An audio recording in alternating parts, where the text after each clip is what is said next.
24 फरवरी 2022 को international media में एक खबर आती है। खबर ये कि रूस ने यूक्रेन पर हमला कर दिया है। हमला हुआ है तो जाहिर है पलटवार भी होगा, लेकिन इस पलटवार में अमेरिका की अहम भूमिका रही। अमेरिका ने यूक्रेन को भर भर के हथियार सप्लाई किए। रूस और अमेरिका की दुश्मनी तो सदियों पुरानी है। यहाँ तक कि रूसी राष्ट्रपति व्लादिमीर पुतिन ने ये तक कह दिया कि अमेरिका की वजह से ये युद्ध इतना लंबा खिंच रहा है। वहीं अब एक रोचक नजारा सामने आया है। दरअसल यूक्रेन और रूस के युद्ध के बाद से पहली बार ऐसा हुआ है जब पुतिन ने अमेरिकी पत्रकार को इंटरव्यू दिया है। लेकिन क्यों, बताएंगे आपको इस वीडियो में। नमस्कार, मैं महिमा शर्मा, स्वागत है आपका आज की खबर में।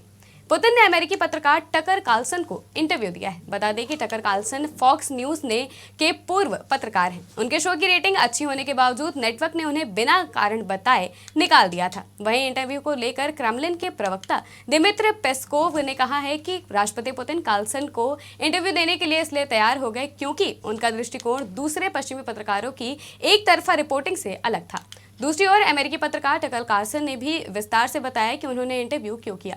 उन्होंने कहा कि इस इंटरव्यू में उन्होंने यूक्रेन युद्ध, रूस में कैद अमेरिकी पत्रकार और नाटो के विस्तार जैसे मुद्दों पर कई बातें की।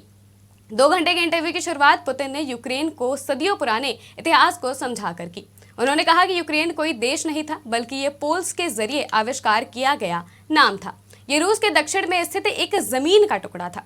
पुतिन ने यूक्रेन के राष्ट्रीय चरित्र पर सवाल उठाए और कीव के खिलाफ अपने स्पेशल मिलिट्री ऑपरेशन को सही ठहराया, जिसके पीछे उनका जग जाहिर तर्क रहा कि नेटो के विस्तार से रूस को खतरा है। पुतिन ने कहा कि यूक्रेन में संघर्ष का कारण 2014 का तख्तापलट ही था। CIA ने तख्तापलट को पूरा करने के लिए अपना काम किया। पुतिन ने कहा कि उन्होंने पश्चिम द्वारा यूक्रेन के सैन्यीकरण के बारे में कई बार अमेरिका से बात की है, लेकिन कोई अपेक्षित जवाब नहीं मिला है। इसके उलट यूक्रेन ने सैन्य कार्रवाई की तैयारी शुरू कर दी। रूसी राष्ट्रपति ने यह भी बताया कि वो यूक्रेन में संघर्ष को लेकर भी बातचीत करना चाहते थे। पुतिन ने इस्तांबुल में रूस और यूक्रेन के बीच समझौते को लेकर तैयार किए गए दस्तावेज पर भी बात की। दूसरी ओर कुछ विश्लेषकों का कहना है कि ये पुतिन की अमेरिकी राष्ट्रपति चुनावों के साल में अमेरिकी मतदाताओं को प्रभावित करने की कोशिश है। साथ ही इस पूरे इंटरव्यू में कार्लसन ने ज्यादा क्रॉस क्वेश्चन नहीं किए और इसमें पुतिन ही ज्यादा वक्त तक बोलते रहे। साथ ही जासूसी के आरोपों में रूस की जेल में बंद द वॉल स्ट्रीट जर्नल के पत्रकार की रिहाई के बारे में पुतिन ने कहा कि अगर हमारे पार्टनर सहयोग करते तो रिहाई पर समझौता हो सकता है। अब इस इंटरव्यू का विदेशी संबंधों, युद्ध और अमेरिका में आने वाले चुनाव पर क्या असर पड़ता है, ये देखना दिलचस्प होगा।